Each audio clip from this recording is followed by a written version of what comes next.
I'll try to cover mostly module A, because module A is a bigger one.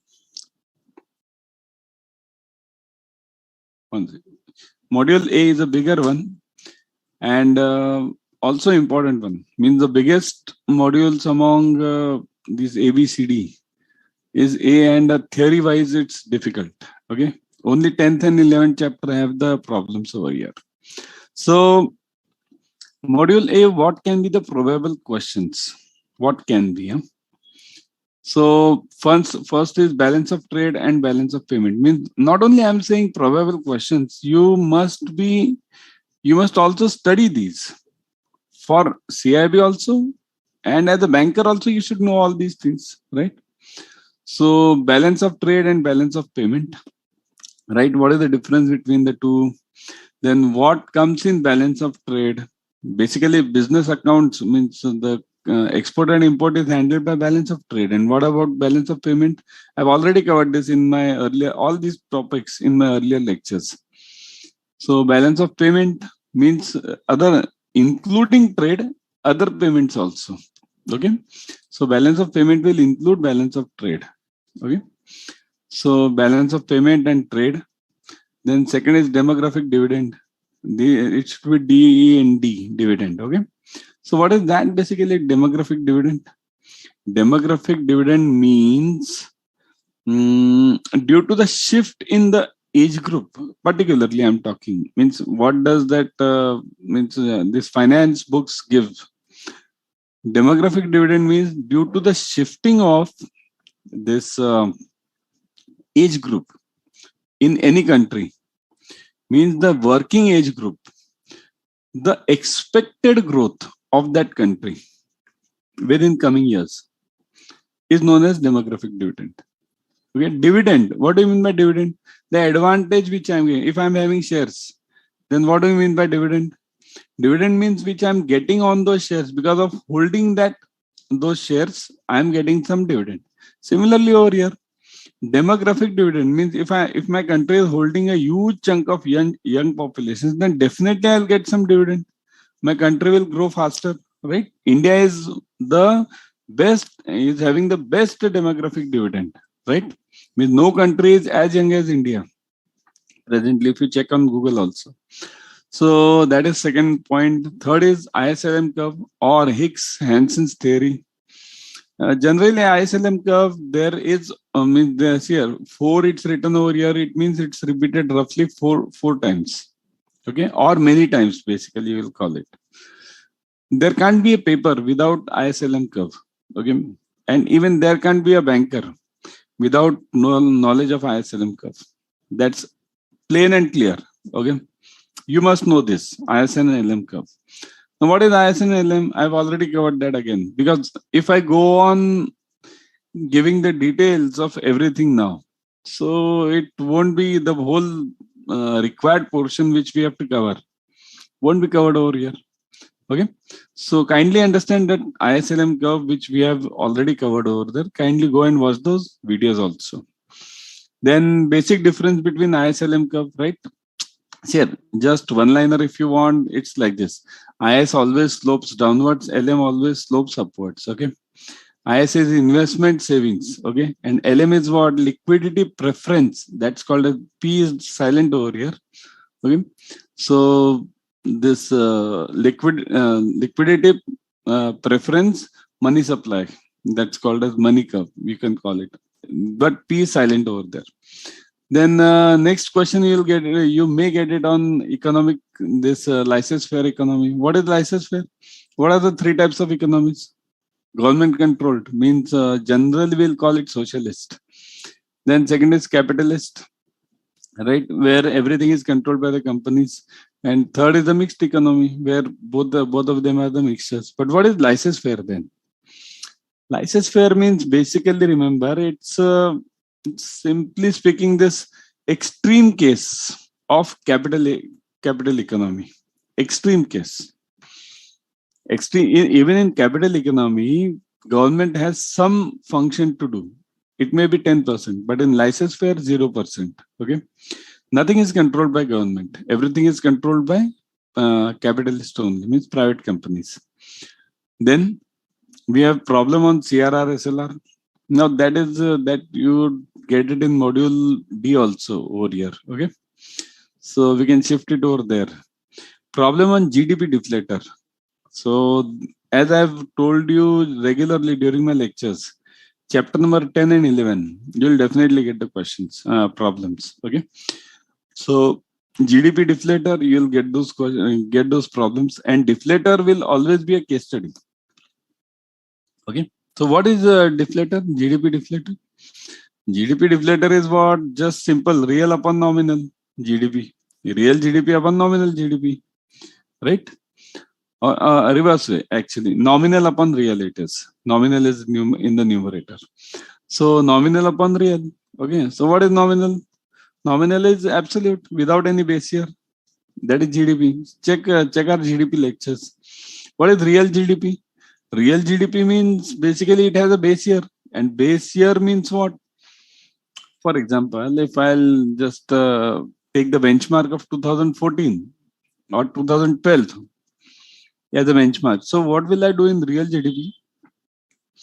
What I'll do is I'll take the difference between the inflation levels of 12 and today, and then whatever the difference is, that will be my real GDP.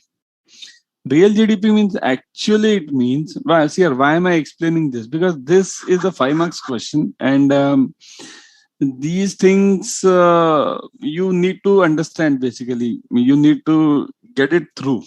Okay, so what is real GDP? Real GDP actually means, I've given you the how to find out. Okay, today minus that benchmark, that is real GDP. But what do you actually mean by that real GDP? It means that if nothing happens in this country or in any area, just because of the price rise, growing inflation, basically growing inflation, what all would be the changes in the lifestyle of the human beings, of the citizens, basically. So that is known as real GDP. So what is deflator again? Deflator is nominal upon real into 100. Okay, 100 is for percentage. Okay, then you will have this appraisal system is in module C again, HR. Then you'll have a case study on M1 and M2 concepts. Not only M2, it will be M3, M4 also. M1, M2, M3, M4 concepts, right?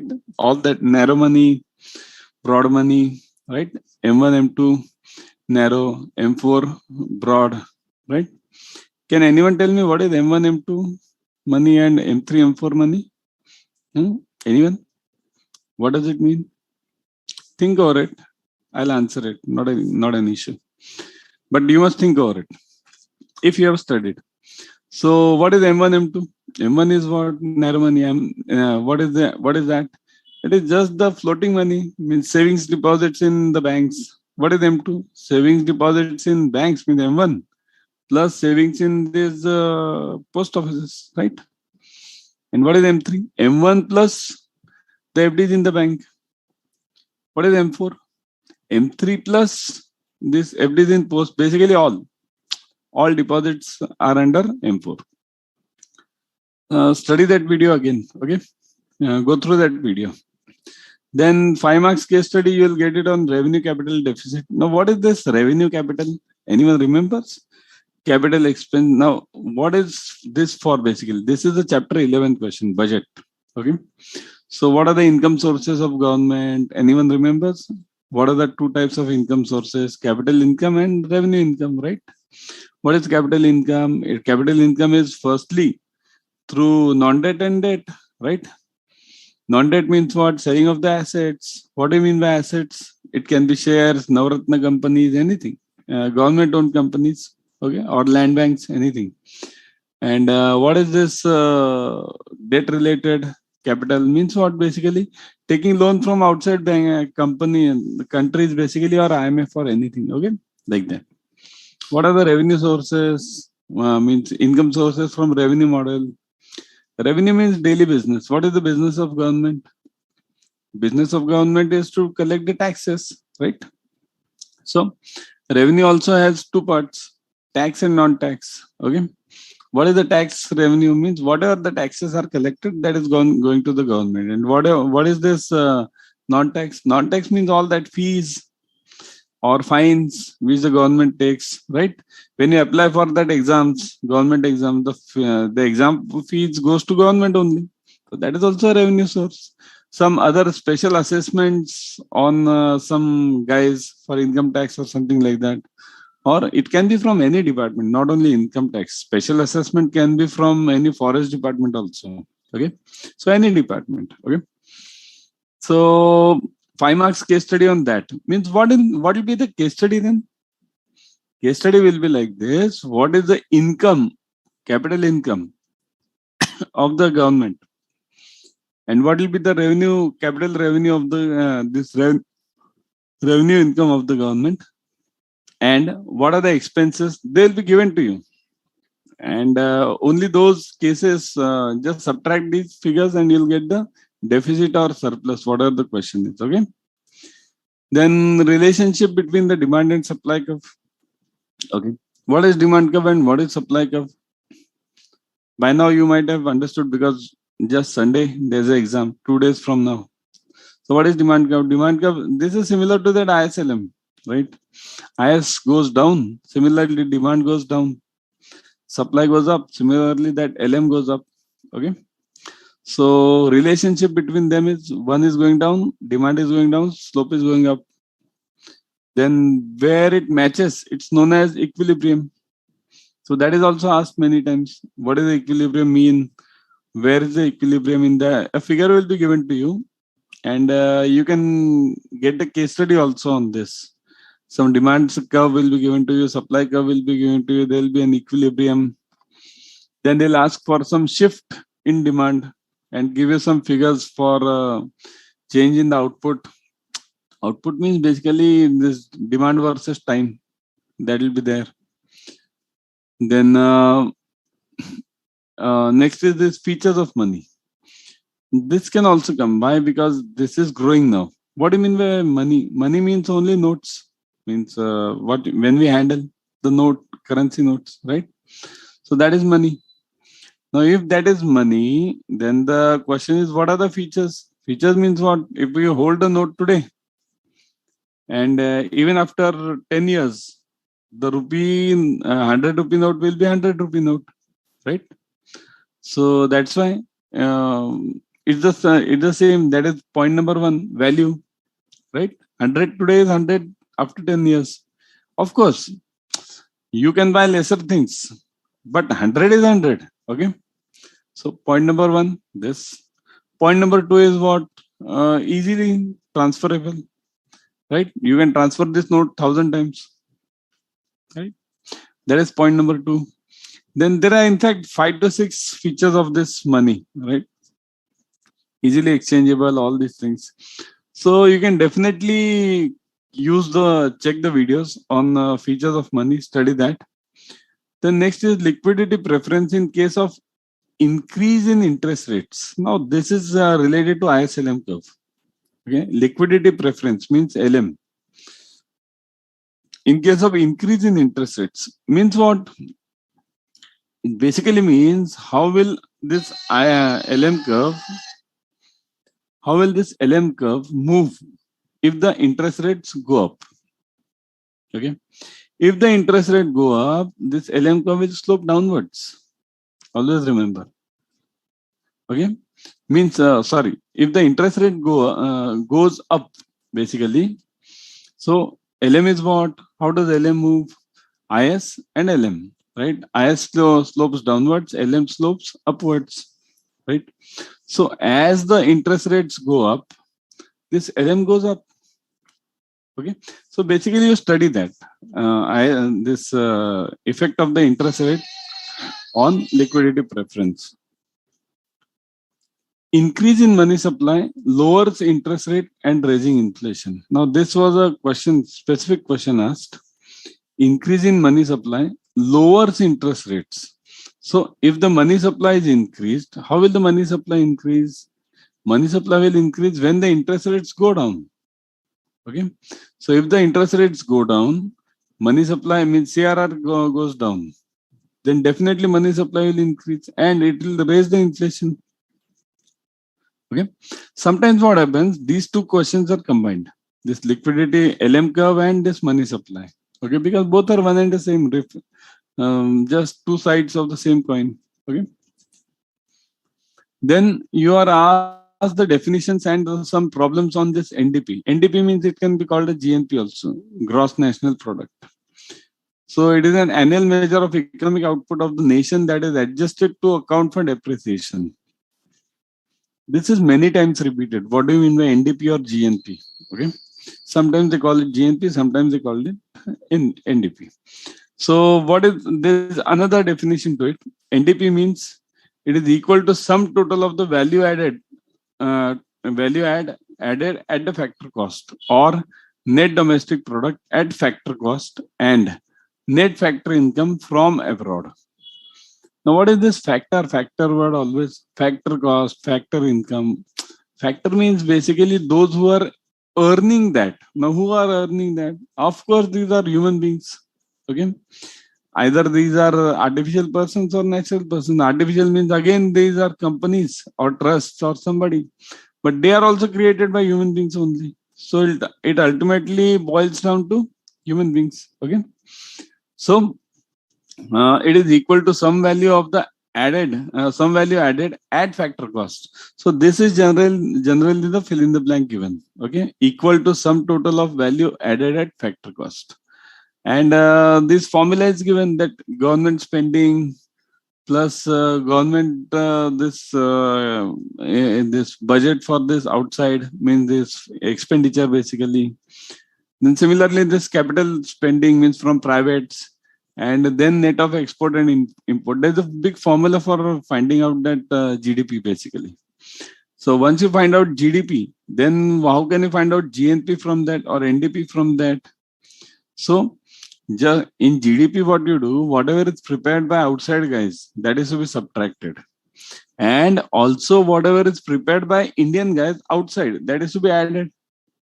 So that is basically NDP. Okay. Then we'll check for module B because today we'll try to complete A and B. Ultimate Z valuation values calculation. Now, what was ultimate Z values here? What does ultimate Z give you? I've covered this. See, all these topics are already covered, in video in our live lectures. So, ultimate Z score gives, what does it give you? It gives you the chances of any company going into a bankruptcy. How fast does the company go into bankruptcy? That is covered in ultimate. So, it's a good ratio. It is a combination of 5 ratios, basically, right? Now, what are the combinations? Basically, these are many, means or total 5 are there. And you have to basically study the weightage as well as the ratios. Okay. So there are various, means working capital upon this assets. Then again, there's another one. There are many as such. Okay. 5 are there. So you study that along with the weightage. Next is this compound interest. Now, these are simple problems, compound interest, because always CAIIB will have roughly 15 to 20 simple problems, which will be easily, means even if you are in 9th standard, you will be able to solve it. Okay. So some problems are there, but some 10 to 20 problems would be like that also, in which even you have done PhD, you will find it difficult. Okay. So compound interest, to 2 questions, generally 2 to 3 questions are asked. Now they are asked in various ways. Amount is asked or principal is asked or something like that. Now next you'll get a question on factoring or forfeiting. You definitely get it. So what is factoring? What is forfeiting? What is the difference? Or how it works, right? Then simulation definition means what? Simulation and correlation. Simulation and this correlation and regression. Then simulation, we have a separate chapter, we have separate lectures for that. So that simulation will be covered. Now definition means what? No, your definition is asked, but there is also a case study on simulation. Generally, you get it. You get it for 3 marks, simulation 1. Okay. Because correlation case study, you'll get it for 5 marks. We have covered that over there and now. Then you will get present value, future value. Present value, future value means what? These are 1 mark questions, roughly 2 to 3. Find the present value, find the future value. Simple formula you have studied already in JAIIB. Same thing repeated. Then 5 to 6 questions on probability. Probability means those 3 types of probabilities which you have in this AVM. Which one? What are the 3 types? Anyone remembers? In your Macmillan it's given. Which one? Bernoulli, binomial. And third one is anyone? Yes. Anyone? Yes. Poisson, right? Binomial, Bernoulli, binomial, and Poisson. Simple. Then after these 3, you also have those cards problems, or generally cards, yeah, cards, deck of cards, all those things, right? So basically these questions on probability, 5 to 6 questions on probability. Then correlation, you will definitely have 1 case study. Definitely 5 marks. Now 1 case study means 5 marks, and it's simple that we have done that. X is given and Y is given to you, and 4 to 5 values are given to you of both X and Y. You have to find the correlation line, means Y equals to A plus BX. You have to find A and B. Okay, how to find it? We have covered that. How to find it? Can anyone tell me? First, what do we do? First, find X, given X, add them, summation X, and then average, right? Summation X upon N, right? Similarly for Y. Then what do? You find X square, you find Y square, you find XY, right? X square, again, summation of all, average of all, right? Then what? We find that this variance of X, then variance of Y, and covariance of XY. Once you find out the variance, you will immediately find out that standard deviation. Standard deviation is what? Standard deviation is square root of variance, right? And what is the formula for variance? Anyone? Let's say variance of X. What is the formula? Summation X square upon N, small n, right? N means number of elements, minus X bar the whole square, right? So summation X square upon N minus X bar the whole square. Same thing over for Y. Same thing for XY. Instead of X square, you'll use Y square in variance of Y. And in covariance of XY, what will you use? You'll use XY. Means summation XY upon N minus X bar dot Y bar. There won't be a square because already the power is 2 for X bar dot Y bar or XY, right? So that you'll get it as a this case study. So you find variance X, variance Y, and covariance XY, and then relative standard deviations. And then what do you find? You find that what we call coefficient of correlation, R, right? What is the formula for coefficient of correlation? Anyone remembers? What is it? Anyone knows? Already taught to you. So that is what? It is covariance of XY upon psi X, psi Y. Means standard deviation of X into standard deviation of Y. Okay. So once you find out R, that is generally for 3 marks. R will have 1 mark. Okay. Then what? Next you'll have to find what? That this B.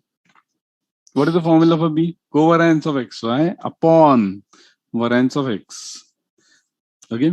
Then you'll have to find out A.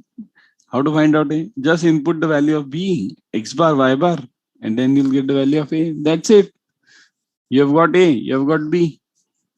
So you have got the equation Y equals to A plus BX. So that is only asked. 5 marks case study. It's very easy if you follow that video. Then LPP 1 case study. LPP case study means what? Something will be given to you. Given means what? There is one machine. The machine time is limited to 4 hours. Then the employee time is limited to, let's say, 8 hours. Then write the constant equations like this. And then also there would be one case study on, or some one-liner on this. Write the objective equation, whether to maximize or minimize. Remember, in any LPP problem or LPP study, there are only 2 things.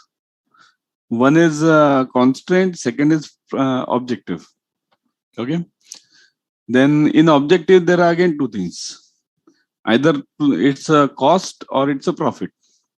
If it's a cost, it is to be minimized. If it's a profit, it is to be maximized. That's it. Then mean and standard deviation, two problems. Means, what do you mean by mean and standard deviation? Here, this is generally related to binomial. Okay. Binomial, we have separate formula for mean and standard deviation. Specifically for binomial. And that comes many times. Okay. So kindly study that. Then debtor and creditor velocity, that is in module D module. Okay. This debtor turnover ratio, creditor turnover ratio. Then variance question you will be getting. Okay. So variance. Okay.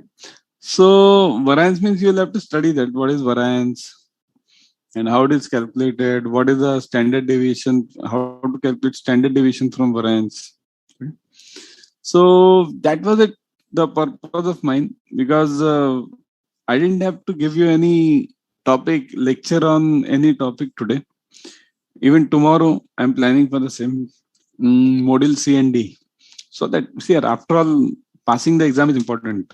Just gaining knowledge.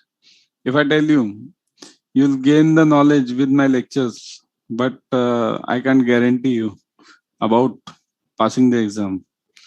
Then you'll say to hell with you. Similar, right? Practical, right? Or if I tell you, you can only pass the exam, but no knowledge. Then also some guys of you might say, no, we are bankers. We have already done all that exam business, right? So there should be a balance between knowledge as well as exams. Both the things should be there. Both are important, right? So that's why I always try to keep the balance in my lectures. Okay. So study that. Only 1 or 2 days are remaining. Means tomorrow is Saturday, then Sunday. Okay. Study that. Study fast, and join our app. Join our Adda 24/7. Download this app. Tell your friends so that you can get all the latest video lectures on CAIIB as well as other banking and non-banking government exams also. Use this code Y432 to avail a flat discount of 77% on this Adda 24/7 app. Okay. So bye from my side.